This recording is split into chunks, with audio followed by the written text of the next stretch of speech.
have 25 right now. 25 is crazy. Wait. You're saying 25 bodies while I'm 22 is crazy. What? Yes, that is crazy. What's your body count looking like right now? It's like 45. How old are you again? 20. 20. Hey, welcome back to my channel. It's Christine Grace and today is another reaction video. Today I am reacting to Alexander Grace. I know you guys love his videos. I too love his videos and I've definitely become a fan of his content. So please do go check him out. Look him up on YouTube. Alexander Grace is his name, and go check out his Patreon as well. I know he does a lot of unedited videos over there where he goes into much more detail on the topics that he discusses in these videos. So yeah, go support him and give him all the love, and I'm very grateful for his content because yeah, it gives me something to react to and I literally agree with 100% of what I've heard him say so far. So yeah, let's see if this video presents something I disagree with, though I doubt it, but I think his content is very important. So yeah, let's check it out. My favorite thing about being super innocent looking is that no one guesses that I'm a little slut. It's always a surprise. I think we need to hear that again. Play it again. My favorite thing about being super innocent looking is that no one guesses that I'm a little slut. It's always a surprise. God damn, men. Are you listening?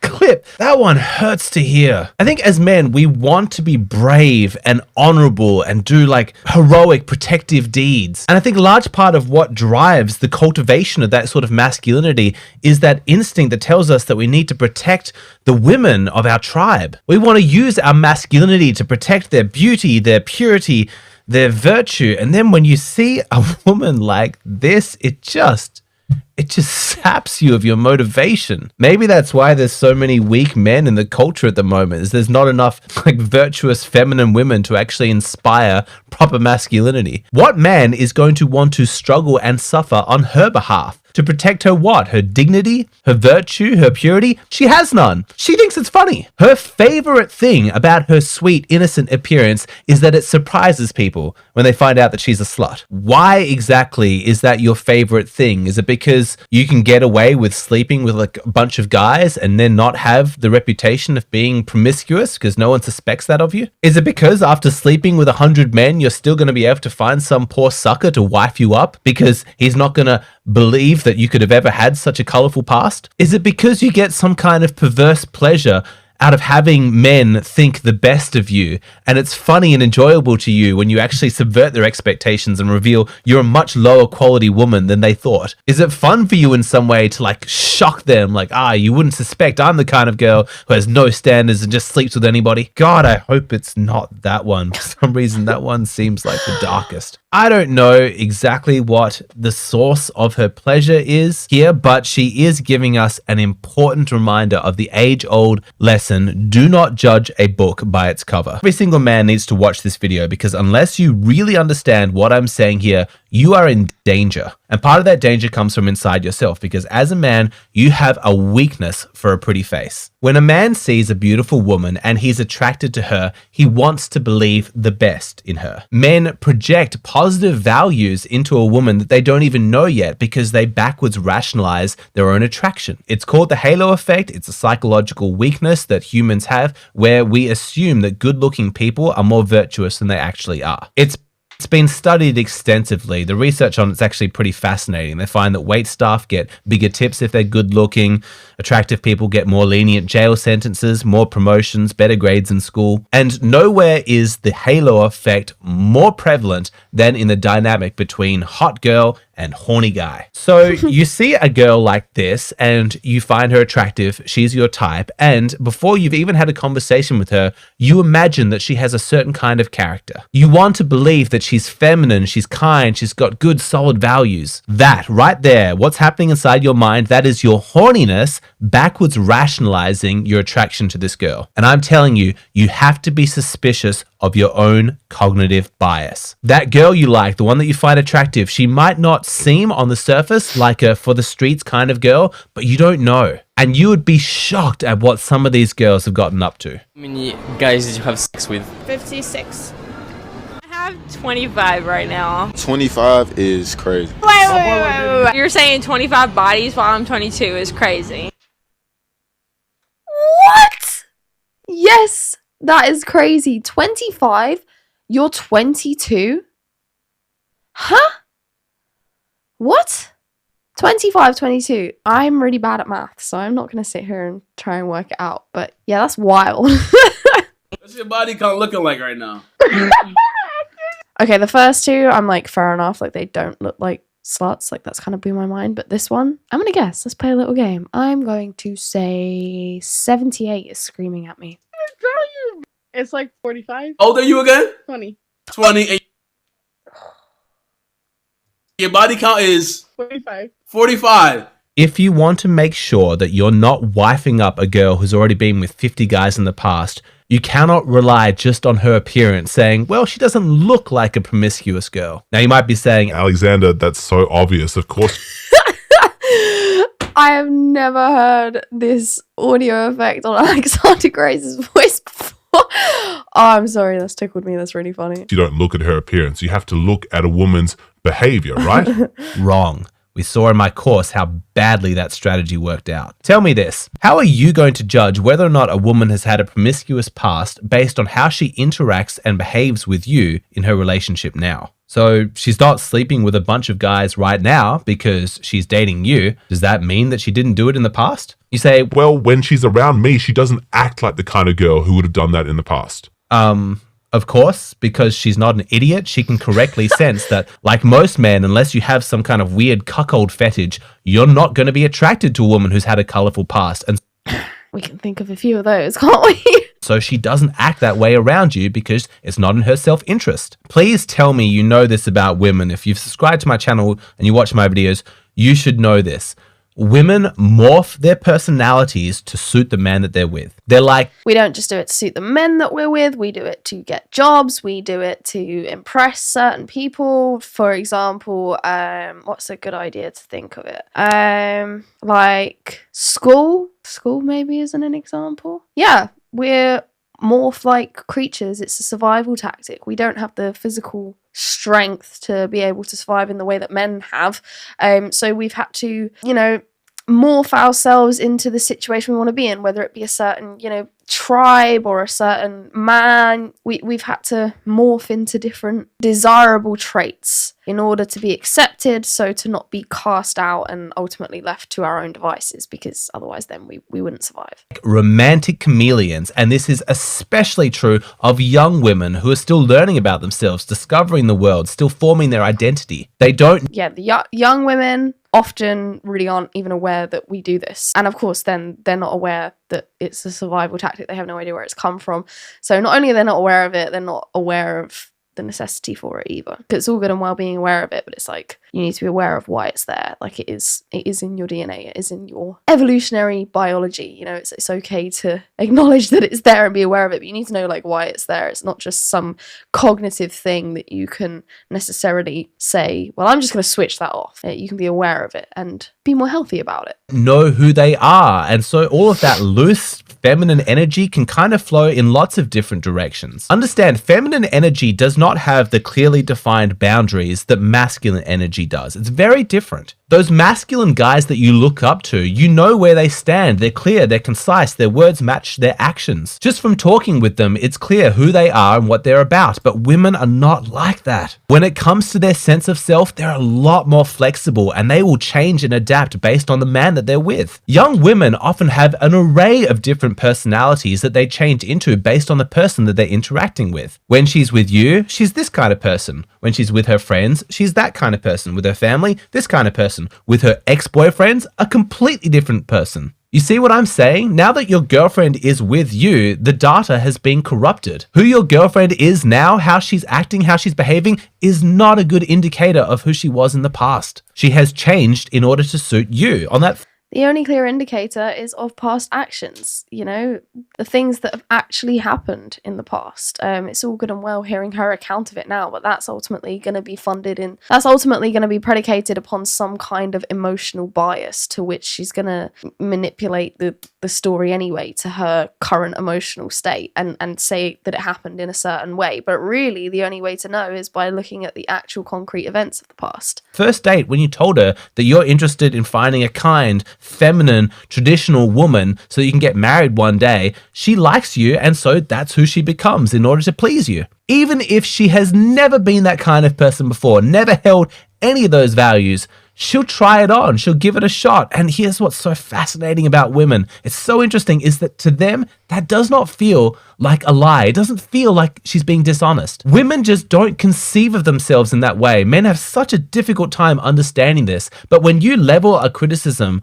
of inconsistency or hypocrisy at a woman, it just doesn't hit in the same way. That kind of insult really, tugs at the core of your masculinity. If a man was to say that about you, you're like, You think I'm inconsistent? Fuck no. I'm straight as an arrow. but for women and femininity, that's not the same virtue. They don't No, it's very, very true. I think because femininity, I mean, if we look at it in a mythical sense, it's the unknown, it's the unmanifested. It's everything unmanifested. So it has no form. Femininity has no form. So to say, oh, you're hypocritical to a woman, it's kind of like, or you're contradictory to a woman, it's kind of like, well, yes, because femininity is all encompassing. So it doesn't really hit us in the same way that a man would, where masculinity, again, I'm speaking in the mythical sense, it's order, it's the manifested, it has form, so it has to be what it is, whereas femininity is the opposite to that. So to say, oh, you're a hypocrite, or oh, you're contradicting yourself,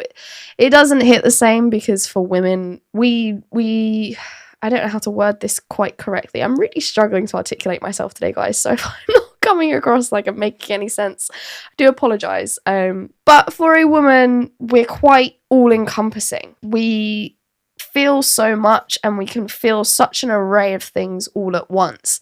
So to us, it's kind of in our nature to be somewhat hypocritical and contradictory, because we're trying to encompass a whole bunch of things at once. Now, this is not to defend when this goes too far, but it is more observing the differences in femininity and masculinity, and acknowledging that that is the case, and how the communication between the masculine and the feminine can often be misunderstood because they are so different. You've got masculinity, which is very rigid. As I said, it has form, it's the manifested. And you've got femininity, which is very fluid, it's very messy, chaotic. It's the whole chaos versus order type analogy. If that makes any sense to anyone anywhere, I feel like I'm really not making sense today, but nonetheless. don't really care. For a woman, it doesn't feel inside herself as though she's being inconsistent or has anything to be ashamed of. It just feels to her like she's discovering new parts of herself. She's just flowing with the energy. She's just emphasizing new aspects of herself. Yeah, thanks for putting it a lot better than I did.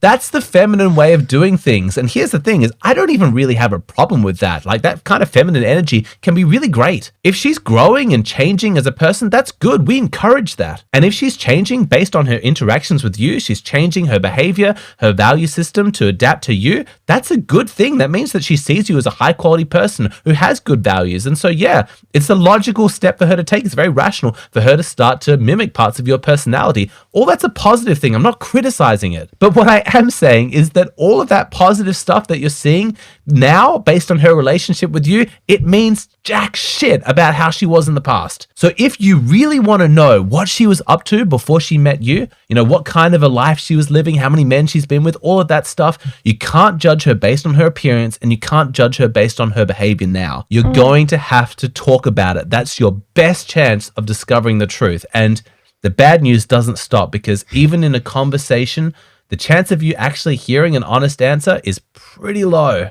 The prospects of truth in this particular arena with... Especially if you've already given away the ammunition of saying what you want. Because if you've said, oh, I don't want someone with, say, a high body count, chances are she's not then going to tell you if she does have a high body count, because she likes you, so... Women are very, very grim. If there's one thing that women are more likely to lie about than anything else, it's their sexual past with their current partner. They don't want to be judged, and they don't want who they were before and the things that they did to compromise the way that you see them now. They want a clean slate. So it's probably not sensible to go into this conversation expecting the truth. Even from women who you would generally expect to be high quality, I'm sorry to say that if there was one area where they're going to make an exception and feed you a couple of half-truths, it's probably in this conversation. Women don't want to talk about what they did. So now that I've depressed the shit out of you and expectations are suitably low, let me tell you, if you are going to have a conversation about her sexual past, here are some green flags that you can look out for. Signs that likely indicate that she is telling you the truth and you're getting honest answers. First, if she acknowledges the legitimacy of you asking the question. If she shows that she understands why you want to know this information and she cares about how her past makes you feel,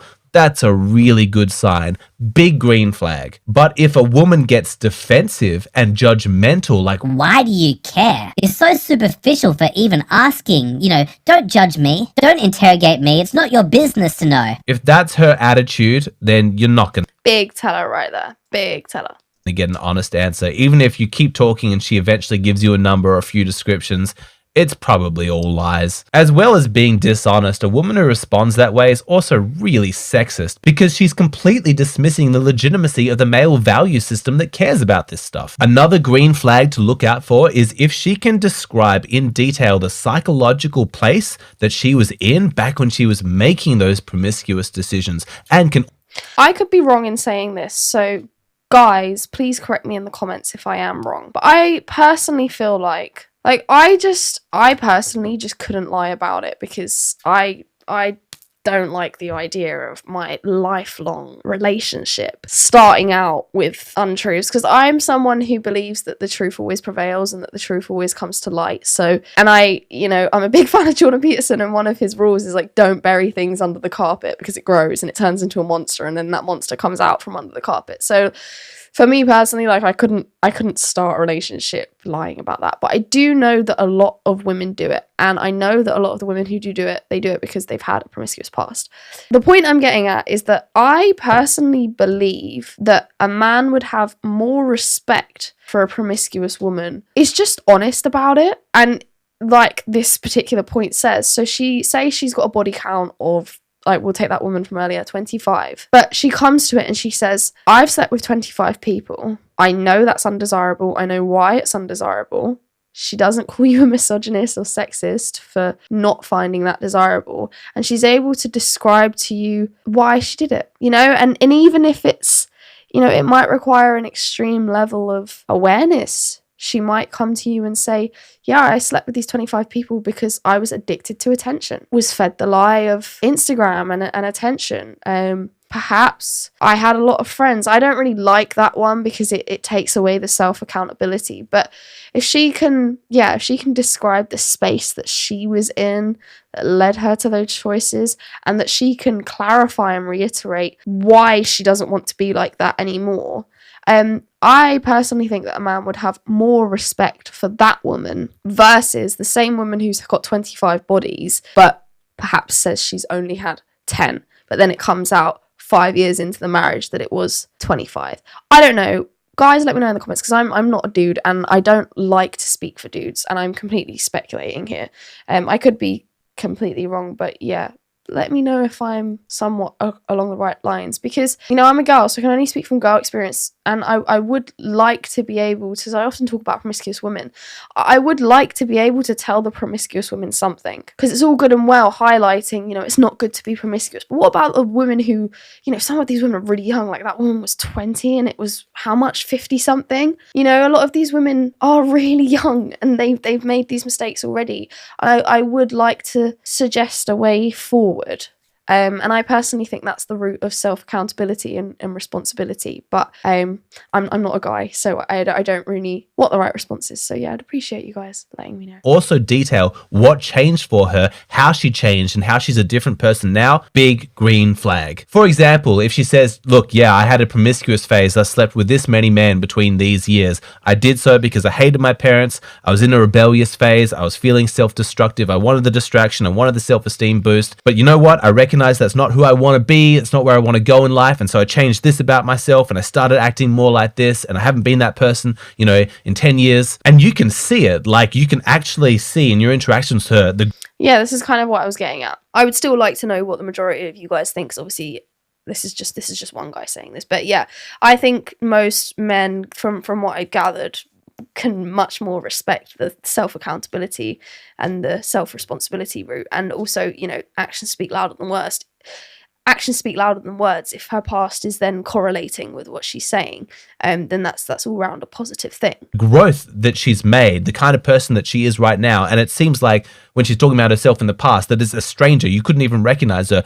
That's a green flag. She's probably telling you the truth, and she's less ashamed of it because in her mind, it all served as a growth opportunity and she's a different person now. But it's a red flag if her past behavior and the motivations for why she was engaging in it are a mystery to her. She's like, Yeah, I don't know how many guys I was with, and I don't know why I acted that way. I think it's fine. Like, I don't think it's a big deal. Whatever. no, not Run. a good sign. She's probably lying to you. And probably more concerning, she still seems to have the same mushy value system, and you don't want to get involved in that. Now, men, if you are really, really interested in knowing the details of your partner's sexual history, you think it's very important that you know everything before you make a commitment, and so you want to know how can you best maximize the opportunity to get the truth from her when talking about this stuff. I am sorry to say that there is no perfect formula. There's no way I can guarantee that she's going to be honest with you about this stuff. So there's always going to have to be at least an element of a leap of faith. However, I do have some practical tips, some conversation strategies that, in my opinion, drastically improve your chances of getting the truth from her when you have this conversation. I give all of those tips in the full version of this video, which is available on my Patreon. What you're seeing here on YouTube, this is just a shortened, abridged version. If you want to see the full video, you want to know the truth about your partner's sexual history, come over to Patreon and check it out. Yeah, well, I mean, that lady at the start, that really was odd. Yeah. Anyway, yeah, we're gonna leave it there. Thanks again to Alexander Grace for the content. I've said it before, I'll say it again. I think what he's doing is very important. I think he does it in such a way that it allows for conversation, and ultimately we can only learn through having conversations about things, even if they're sometimes uncomfortable. So please do go check him out, look him up on YouTube. His name is Alexander Grace, and go support his Patreon because that's where he has a lot of the unedited footage where he goes into much more detail into all of these topics. So yeah, if you like this video, please do give it a thumbs up for me and leave in the comments below your thoughts. I definitely want to know your guys' opinions on this topic, because I will never try and speak for men. I'll tell men what to do because I'm not a dude. So why should you listen to me? You absolutely have no reason to listen to me, and I don't expect you to. But it would be nice to be able to tell girls, and especially girls who are younger than me, you know, this is a better way to do things. I think it's good that we try and encourage people to go down good paths and, you know, try and steer them away from bad paths. And if they are already on a bad path, I don't want to tell them that they're completely doomed. I would like to give them, you know, a route off of the bad path. So yeah, again, that's something that I'm only going to be able to do through conversating with people and, you know, hearing ultimately what the men really think, which, as I said, I'm not a dude, so you guys need to tell me. Yeah, I'll see you in the next one.